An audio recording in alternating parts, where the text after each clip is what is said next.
Tetanus के बारे में। टिटनेस क्या है, क्यों होता है, इसके क्या क्या लक्षण होते हैं, कि इसका इलाज कैसे करें और इससे बचने के क्या क्या उपाय हो सकते हैं।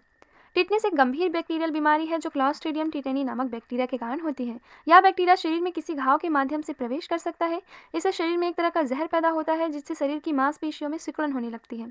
आमतौर पर टिटनेस के रोग में पूरे शरीर में दर्द की शिकायत होती है। ये विशेष रूप से जबड़े और गर्दन की मांसपेशियों को प्रभावित कर सकता है, जिसकी वजह से मुंह खोलने या खाना निगलने में भी परेशानी हो सकती है।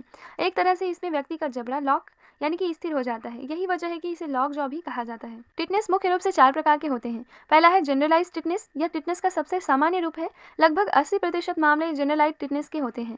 इस स्थिति का शुरुआती लक्षण जबड़े में ऐंठन होना है। इसके अलावा इसमें गर्दन, शरीर का मध्य भाग यानी कि ट्रंक और जोड़ों की मांसपेशियों में ऐंठन और दर्द की शिकायत हो सकती है। गंभीर मामलों में कन्वर्जन यानी कि मांसपेशियों में ऐंठन के साथ दौरे पड़ने की शिकायत और तंत्रिका तंत्र संबंधी परेशानियां हो सकती है। दूसरा है लोकलाइज्ड टिटनेस। लोकलाइज्ड टिटनेस के मामले लोगों में कम देखे जाते हैं। इसमें रोगी को जख्म वाले स्थान के आसपास की मांसपेशियों में ऐंठन महसूस होती है। हालांकि इसके लक्षण काफी हल्के होते हैं, लेकिन देखरेख के अभाव में स्थिति गंभीर रूप ले सकती है। तीसरा है सिफिलिक टिटनेस। यह टिटनेस मुख्य रूप से सिर या चेहरे पर लगी चोट के घावों से जुड़ा होता है।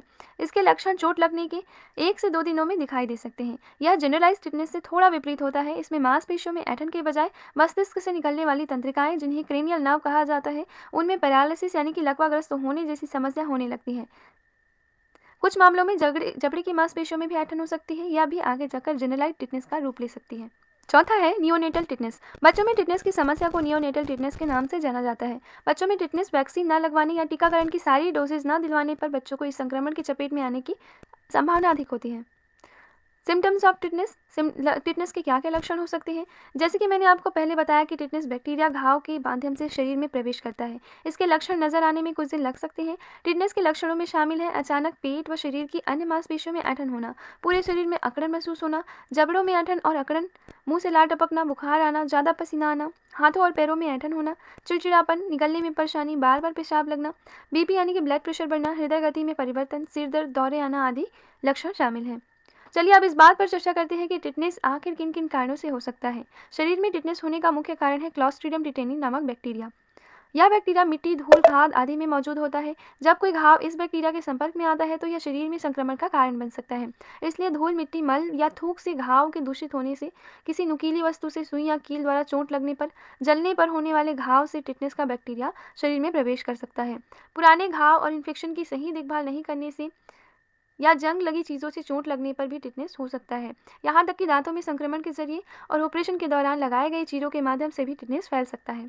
अब टिटनेस के इलाज की बात करें तो टिटनेस का कोई इलाज नहीं है, बचाव ही इसका इलाज है। इसलिए चोट लगने के 24 घंटे के भीतर टिटनेस का इंजेक्शन लगवा लेना चाहिए। टिटनेस का कोई घरेलू इलाज नहीं है, इसके लिए डॉक्टरी इलाज जरूरी है। बच्चों में टिटनेस से बचाव के लिए सही समयों पर टीकाकरण जरूर कराएं।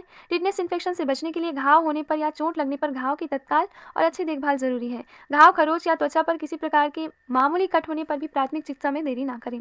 टिटनेस से बचाव के लिए रोगी को साफ सफाई का विशेष ध्यान रखना चाहिए। साबुन या पानी से बार बार हाथों को साफ करते रहना चाहिए।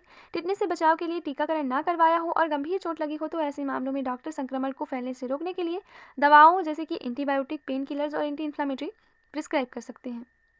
तो इस वीडियो में बस इतना ही। अगर आपको इसी तरह की स्वास्थ्य और मेडिसिन से संबंधित और जानकारियाँ चाहिए